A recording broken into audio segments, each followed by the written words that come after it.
Good night, everyone, and welcome to the 7th session of the Cnfo Leadership Training of the Institute. Tonight, we have from Barbados, we have Miss Sylvia White, and she will be making a presentation on organizational identity and integrity. So I want to call on her now to commence.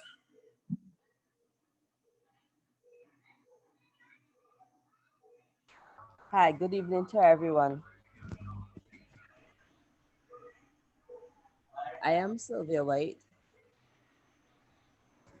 and I'm the Vice President of Barnufo, Barbados National Union of Fisherfolk Organizations, and I'll be presenting on the institutional identity and integrity.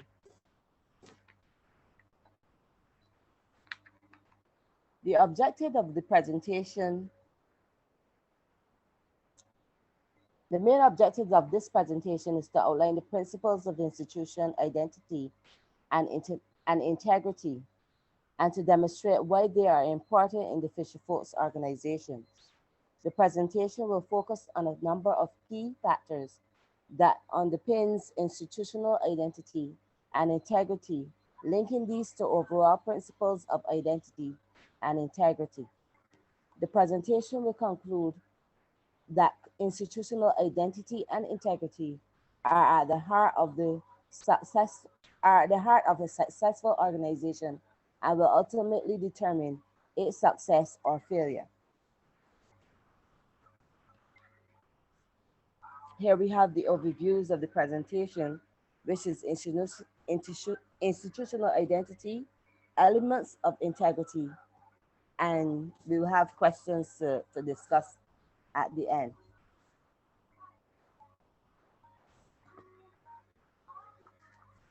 Institutional identity is defined as having a clear idea of the value, mission, and uniqueness of our organizations.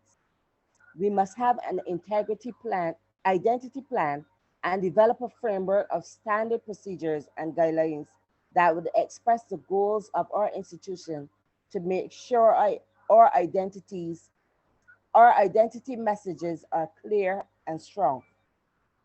We must be firm in letting others know that what we stand for, so that our voices can be heard. When policies are being formulated, that Fisherfolk organizations will be a part of the decision-making process, and we wouldn't be deprived of our livelihood and be affected by these policies or legislation. Institutional identity is the purpose and philosophies which equals the original identity. Just as an individual has an identity, so too does an organization. That identity defines who the organization is and shapes how members behave. One such institution is Cnfo.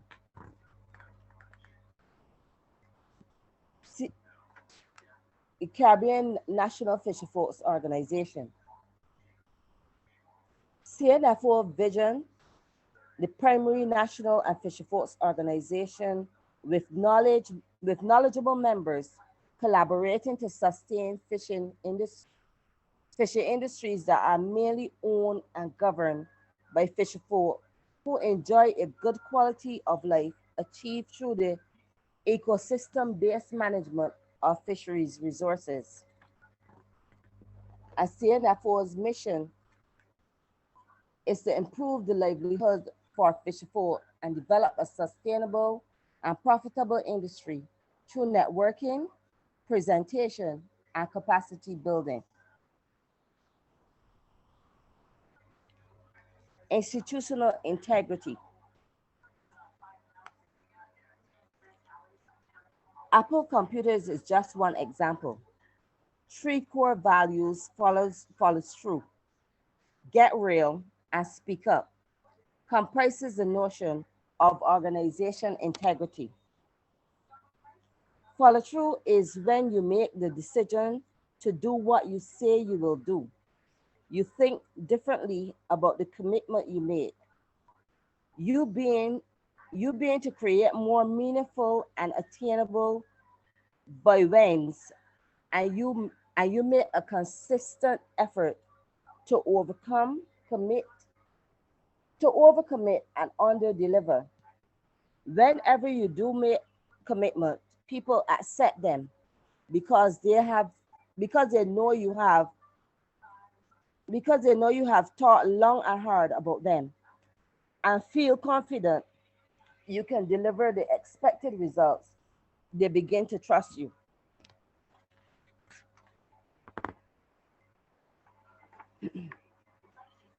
Institutional integrity, get real, get get get to the true is when you make the decision to get real and face the truth. You strengthen and spread positive accountability of courses. It makes it makes always easy to get to the truth, and there's the risk that doing so makes someone unhappy or looks bad. But getting real will do much more to move a project or an organization forward than any attempt to create a happy illusion, no matter how well intended. When you expect people to settle for nothing less than the truth, you enable them to see the reality of their situation and take accountability for delivering results. As fisherfolk, as fisherfolk leaders, we are accountable to all fishers. This eliminates the time and effort you spend on distracting activities and other productive behavior and unproductive behavior in order for our work to be valued while fighting for their cause. When we do this, our accountability can increase our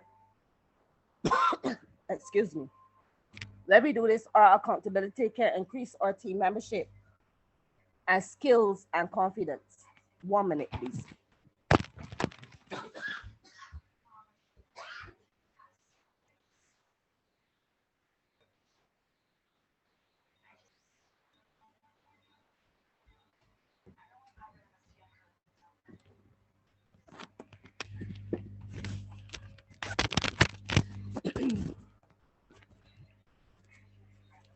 Sorry about that. I had to get some water to go with.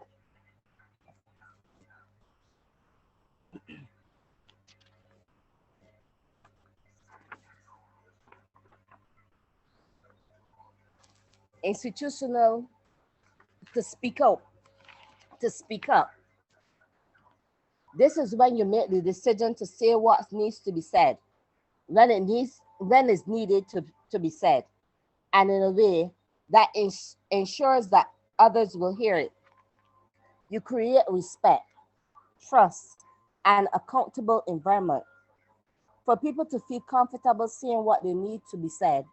They need an environment free from a fear of retaliation, such as fear. Such fears can be overpowering, causing even a normal, assertive person to clam up. When you create environments where people feel free and encouraged to say what they need to be said, when it needs to be said, you unshackle them and empower them to do whatever is productively and ethically necessary to obtain results. Key, ele- key elements, key actions to maintaining accountability. Being timely in your action. Answer emails and requests. Do what you promise. Take responsibility for your actions. Proactively solve problems. Don't blame or make excuses. Always maintain ethic, ethical in your action. Be honest and transparent in all work and demonstrate outcomes.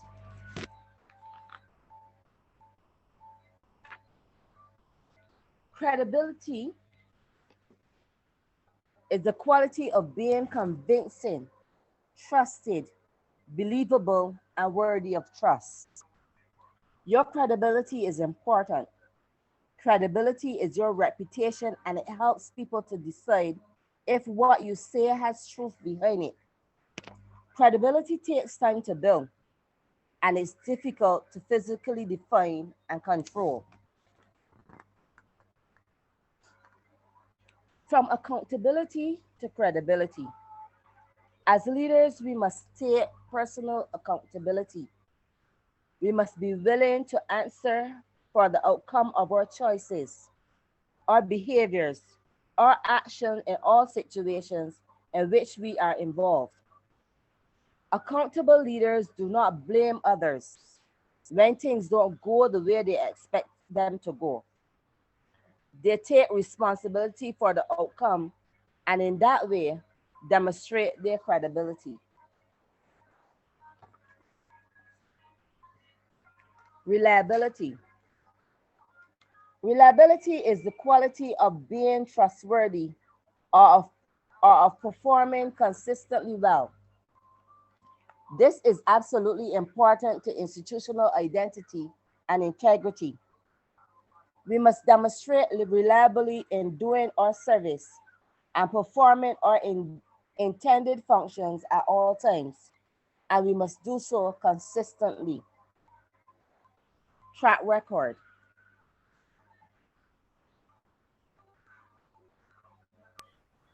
Your track record is the history and pattern of achievements or delivery in your particular role.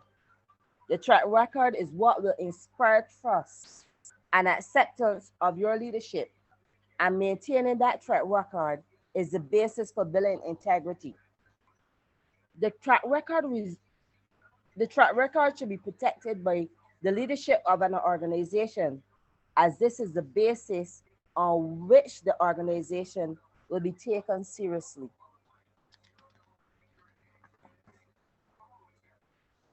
And then we go to confidentiality.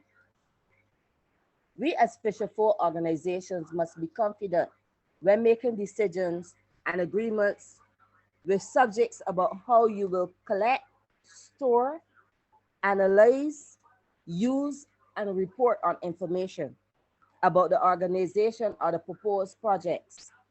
Disclosure of information without being sure of the effects on our livelihood could harm research or profitability, thus the entire membership. Other elements of integrity are moral and ethical values. It means do what's right, just, and, and, and equitable. Respect. Exhibit respect for all. Rule of law. Abide by national law and the rules that guide your organization. The Cnfo have an article of association, which will be your next slide.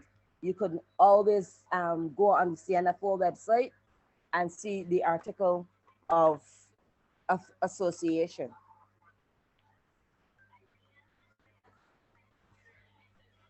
Here a conclusion is, or my conclusion is, institutional identity and integrity are key principles that will define any organization. Identity and integrity are themselves based on a number of important values and behaviors such as leadership, reliability, credibility, confidentiality, and accountability. Institutional integrity, identity, and integrity are at the heart of a successful organization and will ultimately determine its success or failure. This is particularly true of the Fisherfolk's organizations, where these principles will come under challenges on a daily basis. That's the end of my presentation.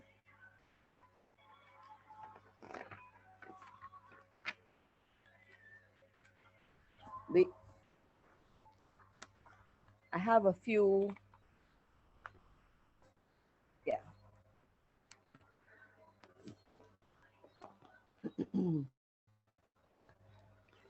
There are a few questions that we can look at, and if that we can feed on discussion.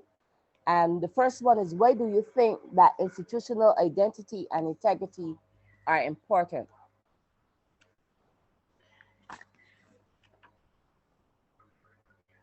I'm not hearing anybody else. Can I, Sylvia? Yes, please. I think that this is very, by the way, good presentation. I think Thank you. that content is so relevant in terms of identity and integrity, especially on the aspect of integrity. What I have found working with a fisherman's cooperative, I do not know if that's the case in the other islands, but I know for St. Lucia generally, or more so, one of the issues is a level of trust.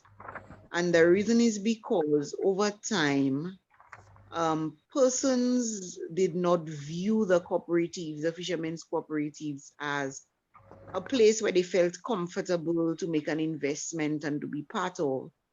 And I think that came out of the sort of image that had been created.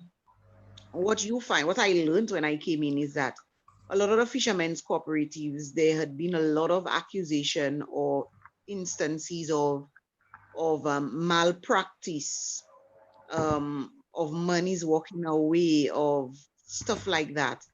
And so I think these types of behaviors really caused a damper on the image of these organizations.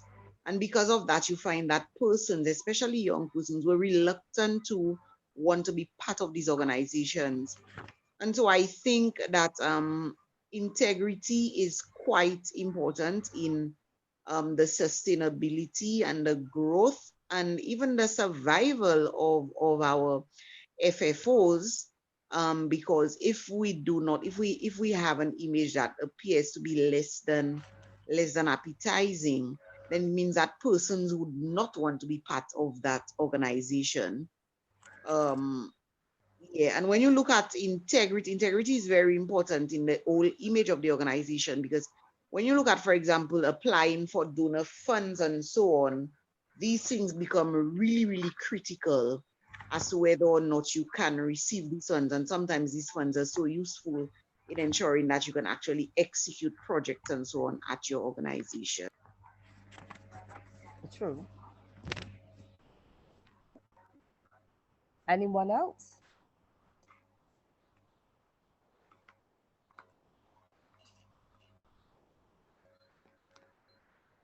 Okay, then somebody can speak to what are some of the key actions in maintaining accountability.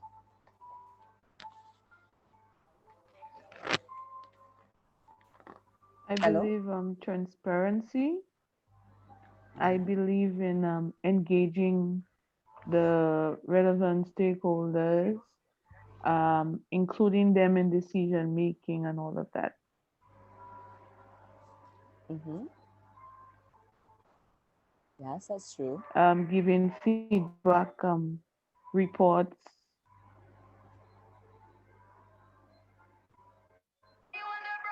Yes.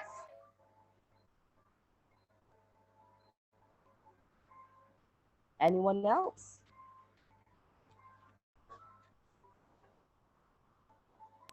I agree, Rita, that these things are so important. And when you said reporting, I was thinking record keeping as well. because the records would really help to be able to feed into reports and so on. So I think True. record keeping is very, very important in maintaining accountability and communication and Yes. some of the others that you've said in terms of That's why I mentioned ensuring that you're feedback. Yeah. transparent. Yes, that these are important. Yes.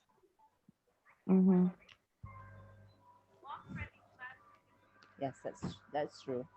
Anyone else wants to speak to the actions to maintain an accountability?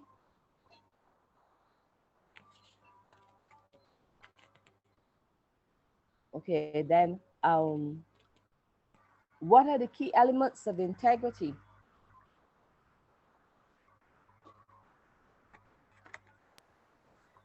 Trust. Um, how do I phrase that? Let me think, I'll come back. Okay, anyone else? I'll take a go at it, Sylvia. I think the basic pillars of integrity and building integrity within an organization, it starts with the people, the very people at the top of the organization. I find it rather difficult these days to find people that has some level of integrity built in within them. It appears that they would put on a facade maybe for the first several weeks, several months, until they think that they have your trust. And then once you offer that trust, the true nature of the beast comes out. Just an example of a situation that we are facing here in Antigua is that we have an organization, a fisherman cooperative that was founded in 1994. It went dormant in 1995. We restarted it back up in 2005 under the leadership of what I would consider an illustrious person. He's now deceased. And we built that basically from 2005 from scratch. We started it in economic trade. We started carry all the supplies and everything and so on that the fishermen need to ply their trade, including fuel. And then what happened? We made the mistake of trusting a certain person that abandoned the organization many years ago, back in 1994. And the membership put him at the helm of the organization. And what happened then, he was first elected back in 2011. And for a tenure that lasts for 3 years, and he can serve 2 successive tenures, so a maximum of 6 years. So he started in 2011. He went through his first tenure. He was re-elected back in 2014. However, before he was re-elected, he was appointed, he actually accepted a seat on a competing entity's board. So that makes it a direct conflict of interest with the organization. That time, I was the supervisor of the Supervisory Committee. I was actually the secretary of that. And that came to my knowledge. We wrote to him on it. We wrote to the board on it. We wrote to the regulating authorities, which is the FSRC, on it. Nobody did anything. Eventually, the matter prolonged. This conflict of interest prolonged right over into 2015. In 2015, I think it was in April, we petitioned, the general membership petitioned a special general meeting to address this matter. And apparently it was not even the president only, it was the president and the treasurer that was sitting on the board of the competing entity. So they called the general meeting that was petitioned by the general membership. They were given the opportunity to explain their position. The general membership at the time said to them, look, you're in conflict with section, let's say section 10 of the organization's bylaws. So you have to make a choice. You cannot serve two masters at the same time. It's either you serve the cooperative or you serve the outside entity. Apparently they chose to serve the outside entity.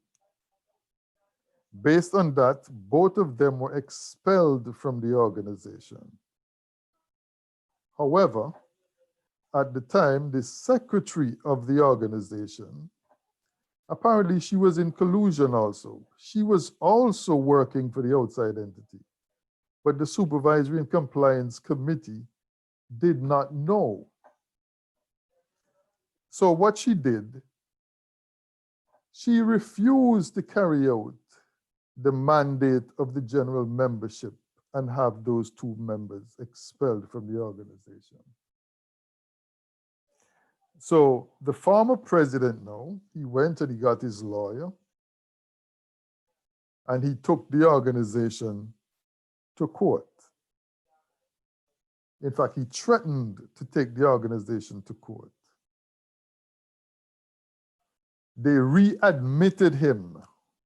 So the board now took a decision and supersede the supreme authority of the general membership and reinstall back the president and the treasurer back to the organization. Myself, being a part of the Supervisory and Compliance Committee, I knew that that was unlawful, contrary to the bylaws, contrary to the act that governs cooperatives. So we did the next best thing.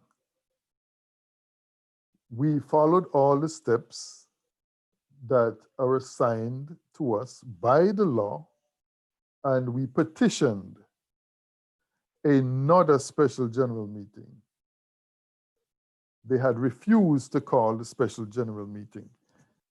Based on our bylaws, once the board is petitioned to call a general meeting, they have to call it give a date within 14 days. Not calling that general meeting, the Supervisory and Compliance Committee, by law, called the general meeting. The outcome of that general meeting, the supreme authority, which is the general membership, they put a new board in place. And since that time, back in 2016, the first quarter of 2016, we have been struggling to get our organization back from these nefarious actors. The last tabled financial statement was in 2013. So since 2013 to 2020, we do not know how the monies of the organizations are being spent. So I say all this to say that we have to be extremely careful on the people that we select to lead our organizations. Because if we do not find people with integrity, that are trustworthy, that believes in transparency and accountability, we're going to find ourselves in serious problems. As Kejiana said, initially, the organization that she's with in St. Lucia, monies were disappearing and all kind of stuff were disappearing. That is going to be the outcome. So this topic for me is a very important topic, and it is something that we should take very seriously about our organization. We have to vet the kind of people, look into their backgrounds, look into how far back we possibly can, and ensure that we have the right people that we're nominating for these positions. If not, I'm sorry, but the organizations are just going to be spinning their wheels in the mud and not going anyplace. And then the politics comes into play. The court systems comes into play that, you know, that are probably already compromised. They don't have no integrity either. And it comes at the detriment of the fishermen and the industry. I turn it back over to you, Sylvia. Hello? Yes, thanks for that insight. I know without a doubt that we, as fisher folks in the Caribbean, have been struggling to some extent with getting our leadership, our identity, and some aspects integrity. You spoke to the hierarchy of the organization. I'm going to speak to the rule of law. But where I'm more on the fish folk side of it. I'm going to talk about a little bit about our fisher folks abiding by national law and rules that guide not only the organization but guide us as fisher folk, how we operate. You know, make sure that we are law-abiding going out there to make an honest dollar. Because if you know that some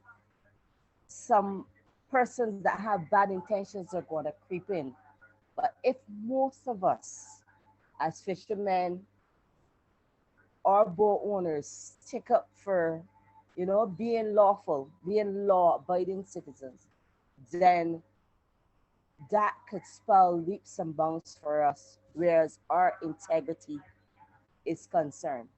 Because we know, you know, we have all these issues with drug trafficking and all different kinds of trade throughout the world, and that tends to even the issue in St. Lucia with fisher folk being accused to some extent of moving people from one country to the next and causing a lockdown on those livelihoods. And we have to be very, very stringent about what we do and abiding with the rules and law. Because if there weren't good law-abiding fisher folk, then it would have been difficult for them to have their livelihoods reinstated. So you spoke to the hierarchy. I spoke to the lower ones, or as we call ourselves, we're definitely more important. People call us we have lesser echelons of it, but we are really, really more important that we take our value ourselves. Miss Sylvia, I see that Miss Gassel raised her hand, and I wanted to mention that you were breaking up at the end. But I think Miss Gassel, if you're not finished, wants to take the floor. Okay, she can go right ahead.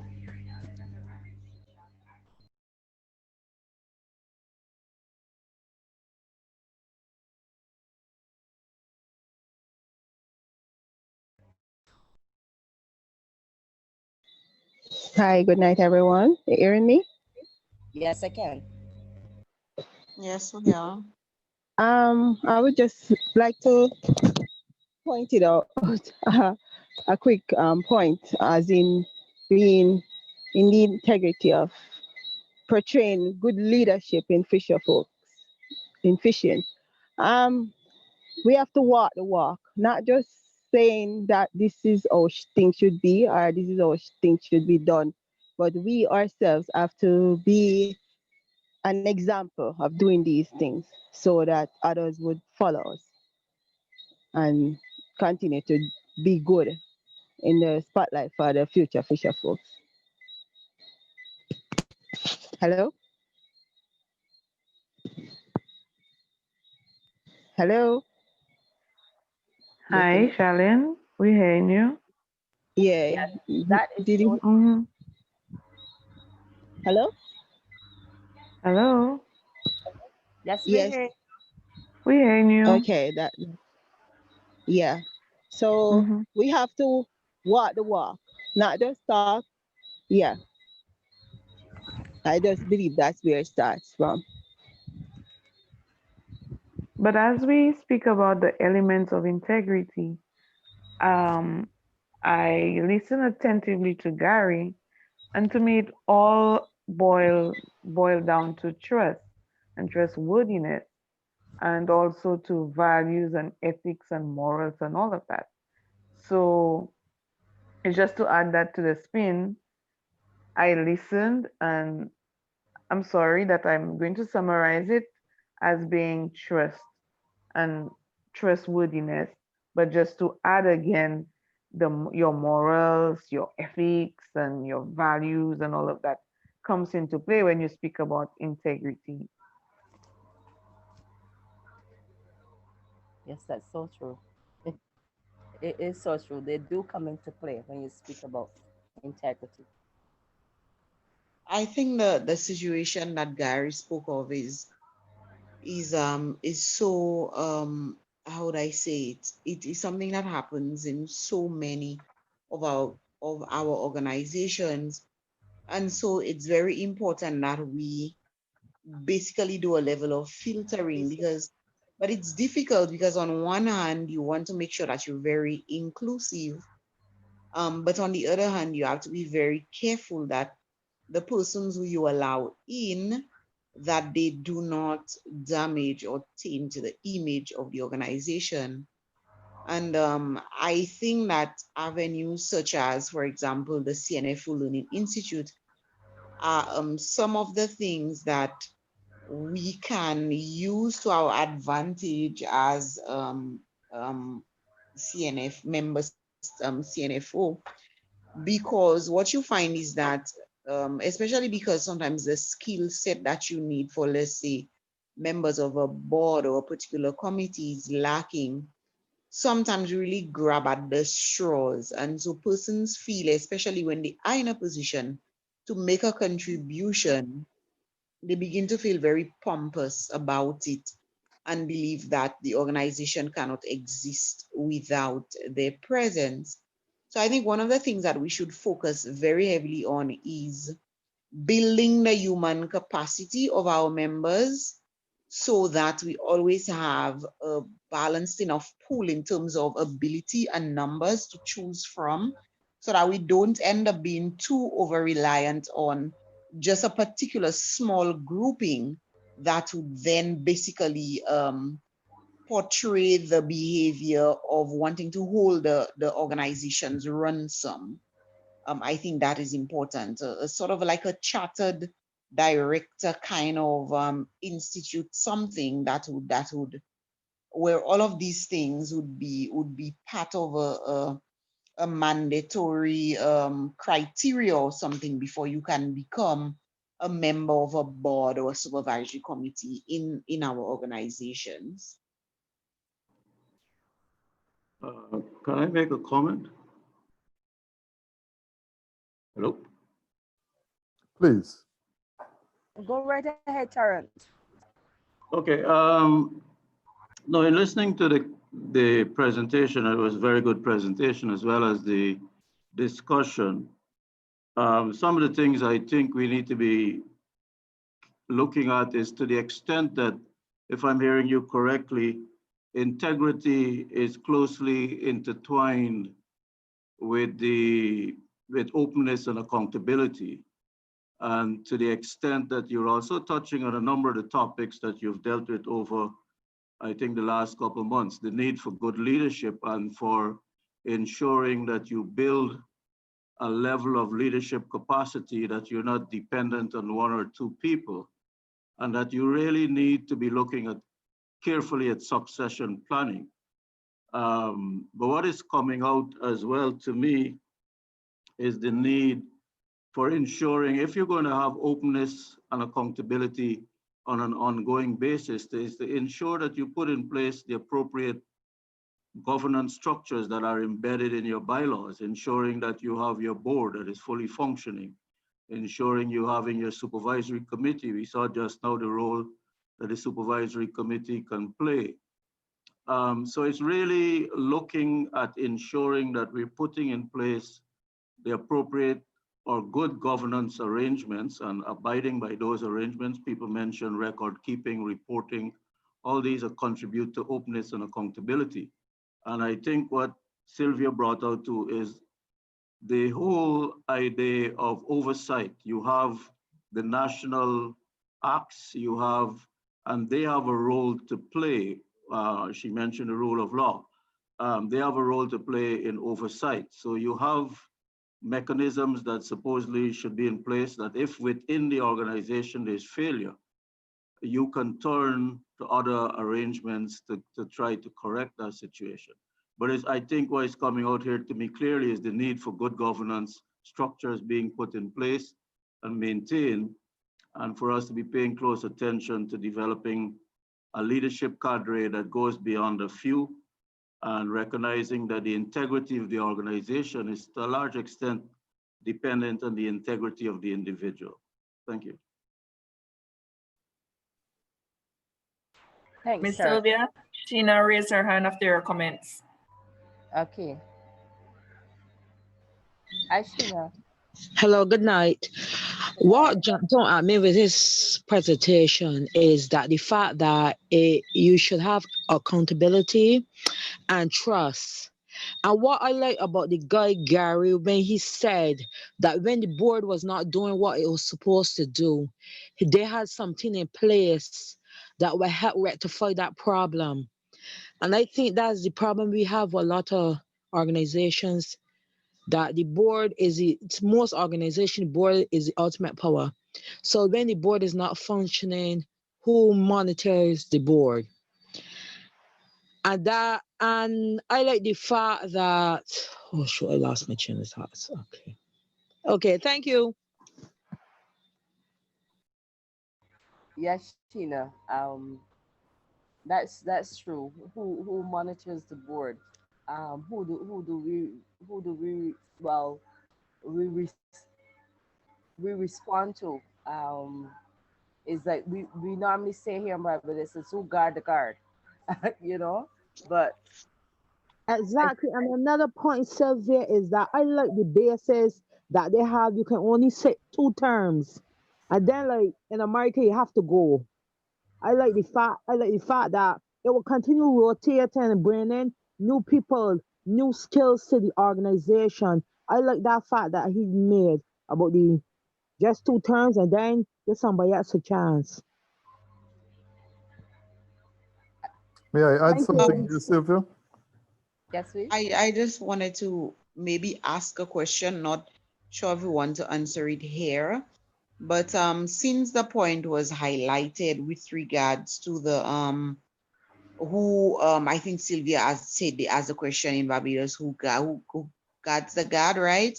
Yes. For in terms of our bylaws in St. Lucia, apart from the board of directors, we have supervisory committees.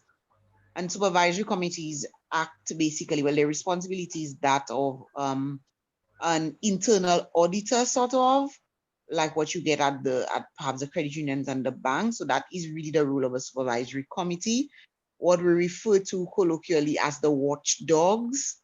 And so the supervisory committee then is the grouping that gets to review, for example, board decisions, ensure that there is compliance with the law, and that is the committee that can actually make recommendations to the board if they find that the board is not working in keeping with the bylaws and the Cooperative Societies Act.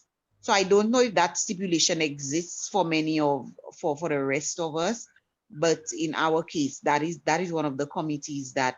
But what I've found for the 10 or so years that I've been working with Goodwill Fishermen's Cooperative is that not just for our cooperative, all over St. Lucia, that the supervisory committees, the organizations either have non-existent supervisory committees or very weak supervisory committees that the board themselves, like the boards can walk over them.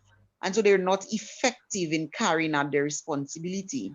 What I have also found is that the FFOs with good, strong supervisory committees tend to be the ones that are better,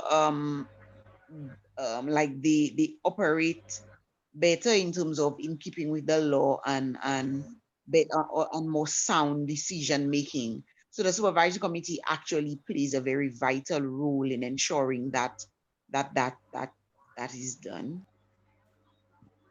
Okay, I think it's a case of the way how the different organizations across the board are structured. Some might be cooperatives, some might be just fisher folks organizations. So the governance level is a little different across the board, across the playing fields. So then you find that you have different people to answer to. Some fisher folks organizations have different people to answer to or to govern them per se. Anyone else? Yes, I just want to add something to what Terence was saying about governance and the governance structure. For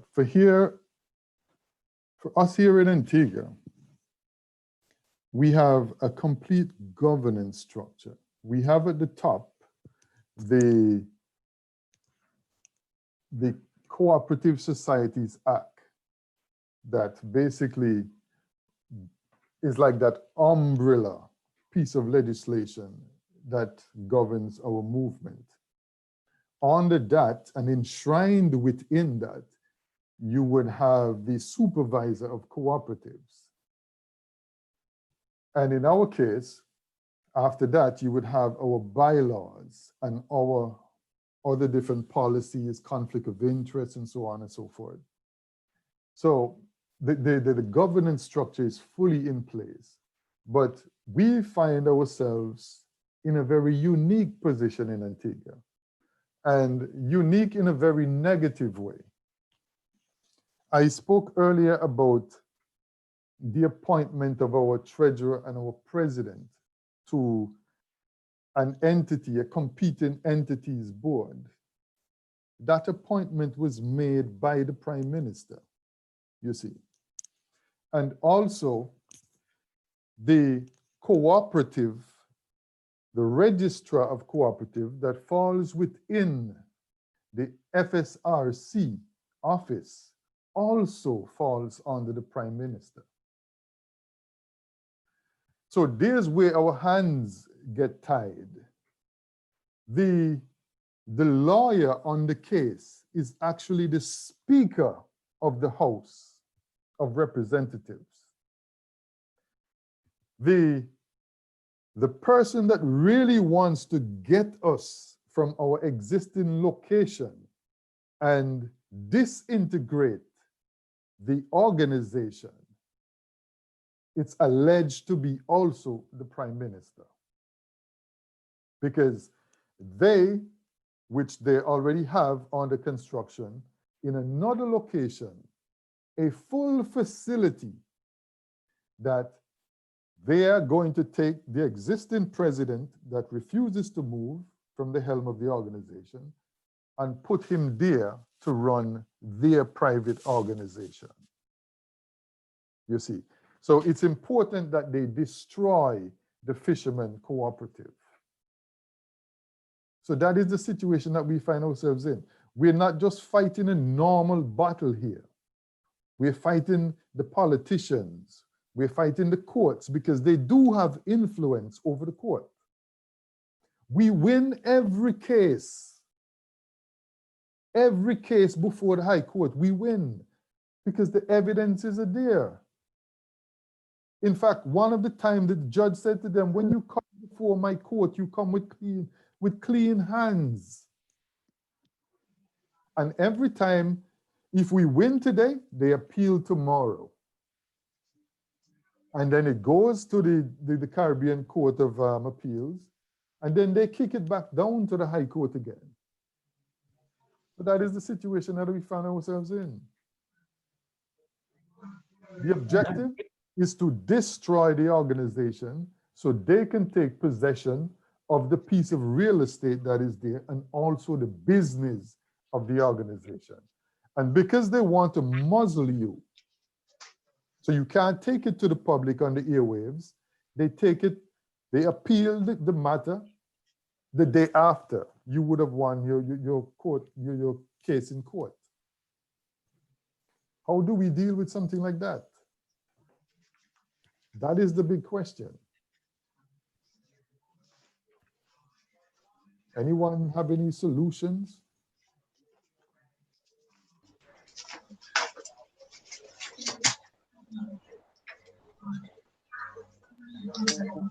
When it comes, Like you indicated, I think your situation is very odd, very different from what exists in, like, for us, for example. And truth is, I don't know how to work around it.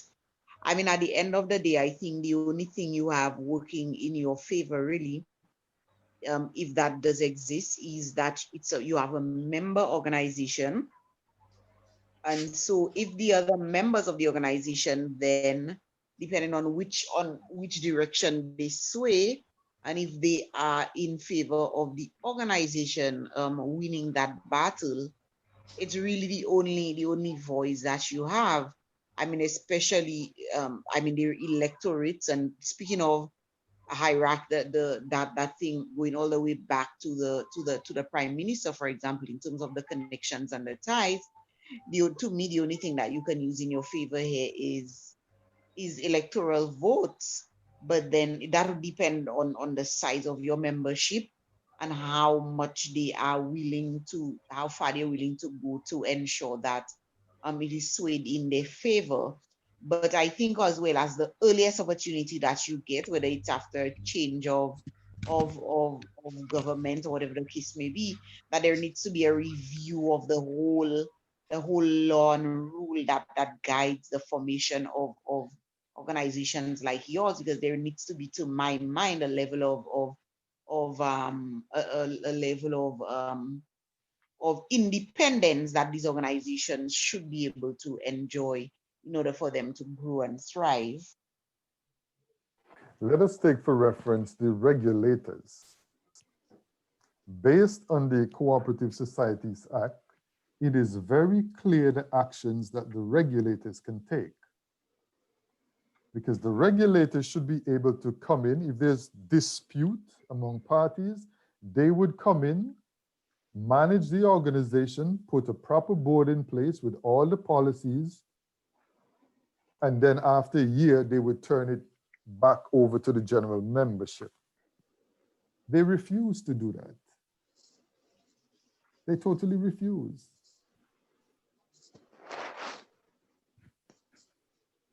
Miss Sylvia, Adrian raised his hand.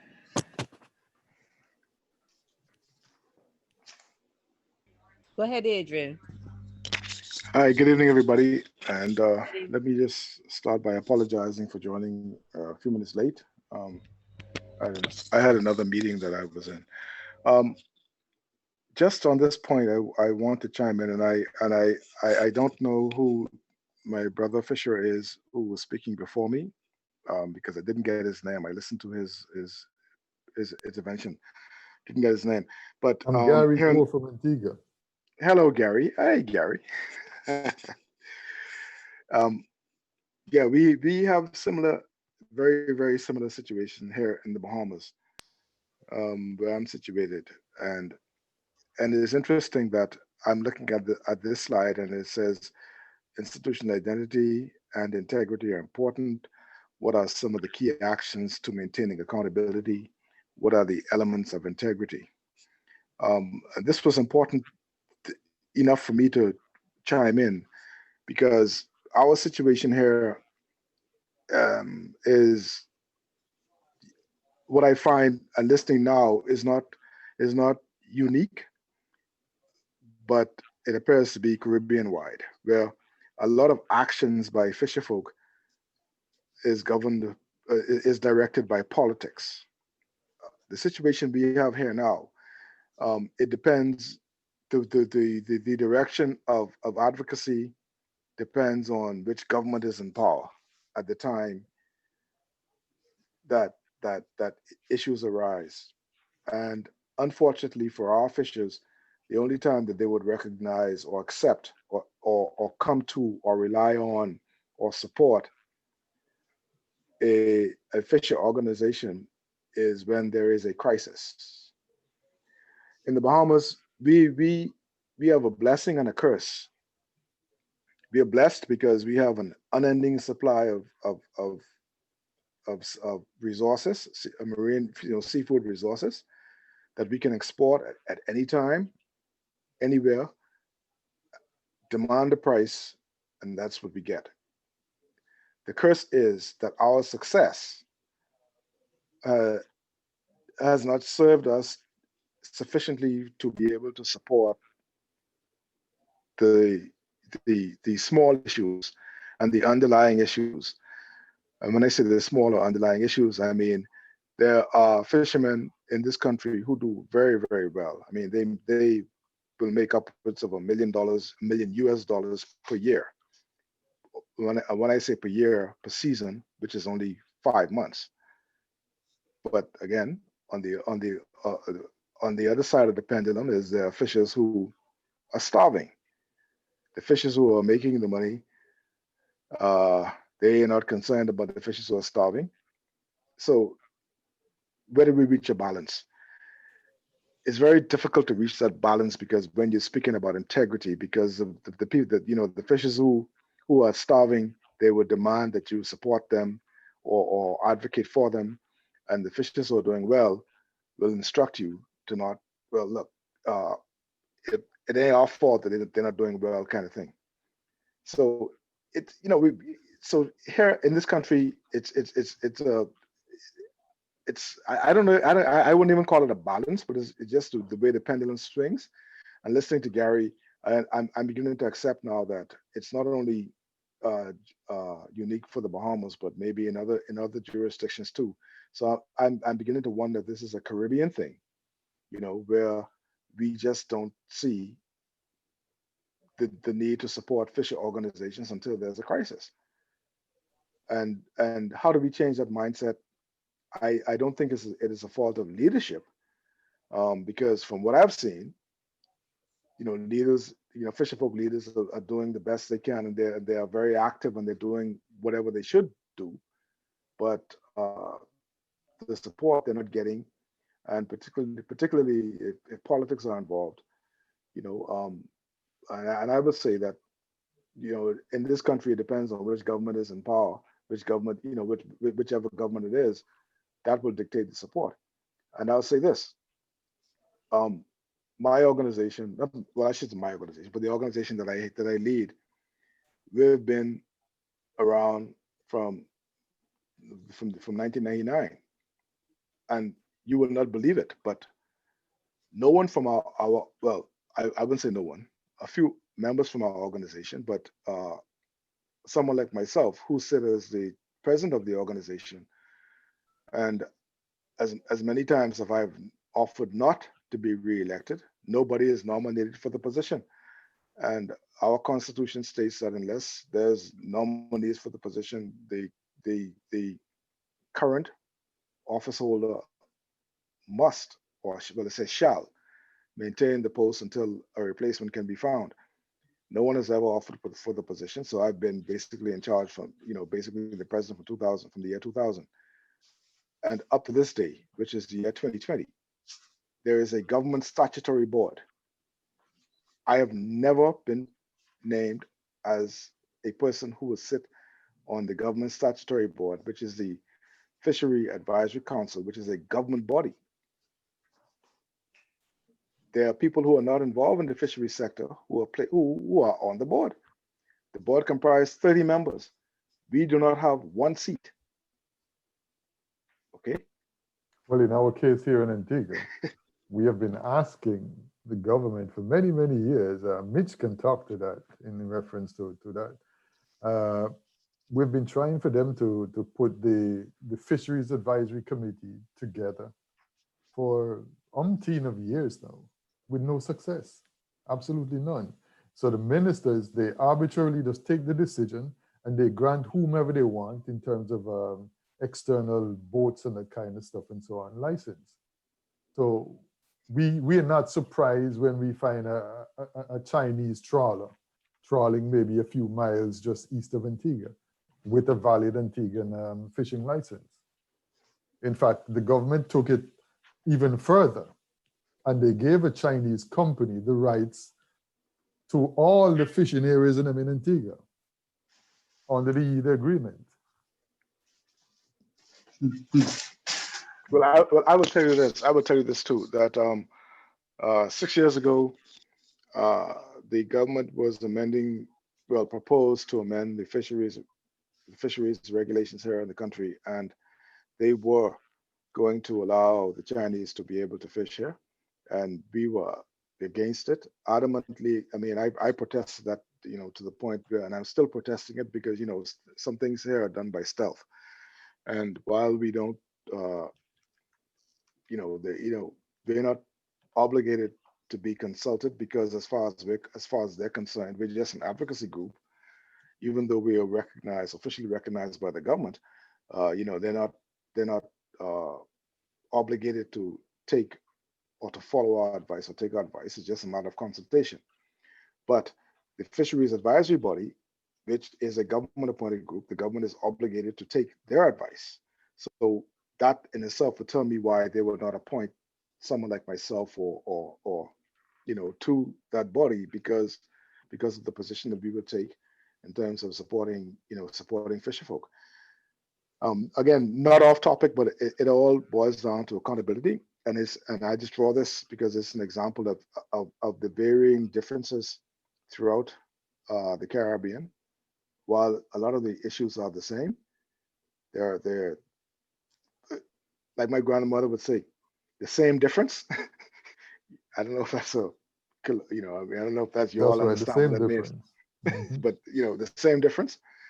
But in terms of accountability and on the the matter of accountability, I know there are leaders, unlike a lot of other fisherfolk leaders. Sometimes you try as best you can to, like, for example, I communicate with one of our colleagues who is in Suriname, and where the fishing communities are wide and far and few in between, and just like here in the Bahamas, you would have meetings, but nobody would show up to the meetings. Why they wouldn't show up to the meetings? Because they expect that you would come to them to give them the information. Mind you, we have 19 sites. How often how practical is it to go to 19 different sites to say the same thing, rather than having everyone come to a meeting to be able to, get the information, ask the same questions, and collaboration. So while it is notable, accountability is a serious issue. But as fisherfolk leaders, we must also take it in stride and understand that we can't be everything to everyone at all times. Good evening. Good evening. Good evening. Good evening. Who is this? This is Mr. Clark. Oh, hi. You came in late. We are about to wrap up, Mr. Clark. So if you have any intervention, maybe you can do it in 3 minutes or less. I'm sorry, I had a pastoral meeting. Yeah, the topic under discussion is quite interesting. Overhearing several people make their intervention. First of all, let me say that some of the things which you are grappling with, we have just about gone through that. And for years, we knew that there's only one way to get the kind of recognition and collaboration from governments. And the first thing we did after 2.5, 3 years of operation is to get the government to recognize the organizational framework through MOU, a memorandum of understanding in which the government lays out what it will do to advance the cause of the fisherfolk. And the fisherfolk will do a similar exercise and have it under one document. And the government will sign, we are signatories to that, including what they will do to protect fishers on the fishing banks, how they will equip fishing lodges, and how they would also recognize and maintain the various fishing sites. As relates to legal protection, that goes according to the government. I overheard a comment saying that depends on the kind of government in place, and that's a fact. Because all the years we were operating, and of course we weren't operating for more than about 10 years, 9 years, and we weren't able to get much done with the previous government. This government, of course, I'm not ashamed to say is my government, and so we pushed. We didn't have to kick the ball down the road. We just get in there. I was just at a meeting today where we formalize and do some scrutiny to the MOU, and they are offering us all kinds of things, including we have a membership on the FAC, who is the secretary to our body. And so we are getting the kind of recognition finally that we deserve. So when it comes to accountability, one member of the public said, well, the government just put that there to placate some of you guys who like to really make plenty noise. Fact of the matter is, we can't get into an agreement that is just words on paper.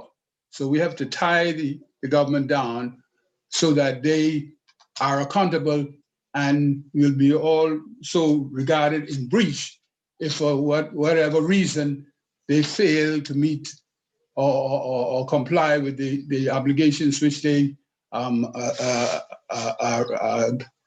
agreed to in that MOU. And so when it comes to those things, we think we are making progress.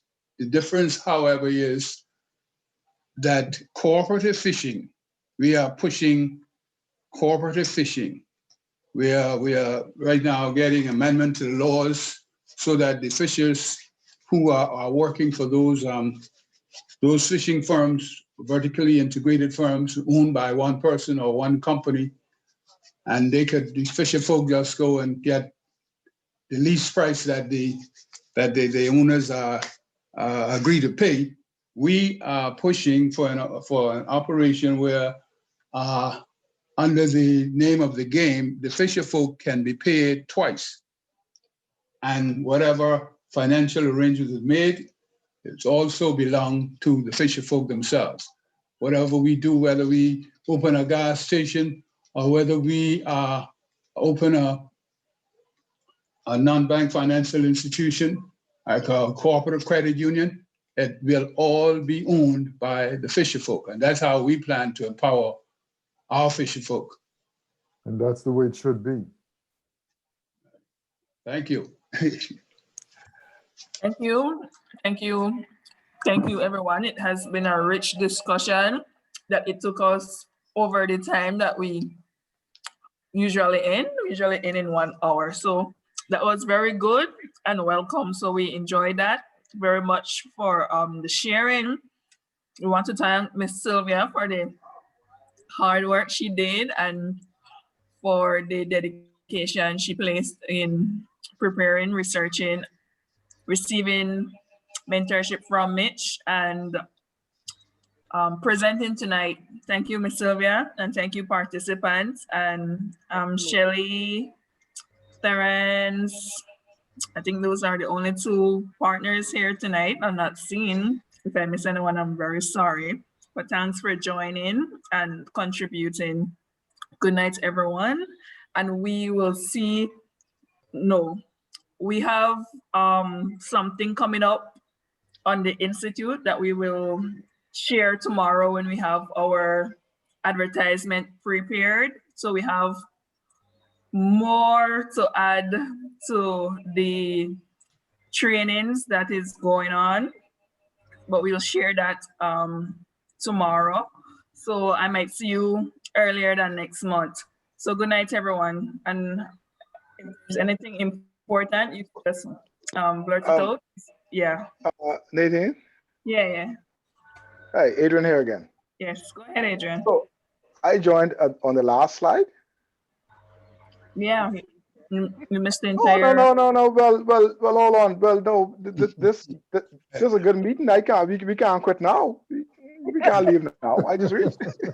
I was just about to ask whether I can get a printout or somewhere I can get the information. Because I arrive extremely late. Yeah, man, you can't just quit us now. I mean, like, I ain't got. I mean, is there a way I can locate? Yes. This everything will be on the Google Classroom Module 7. All PowerPoints are loaded, all YouTubes, but have not shared the information for the 7th one, but you should have for all 6. I will reshare it. So in the end, you have all PowerPoints, you have all YouTube channel recordings and all supplementary documents in the Google Classroom.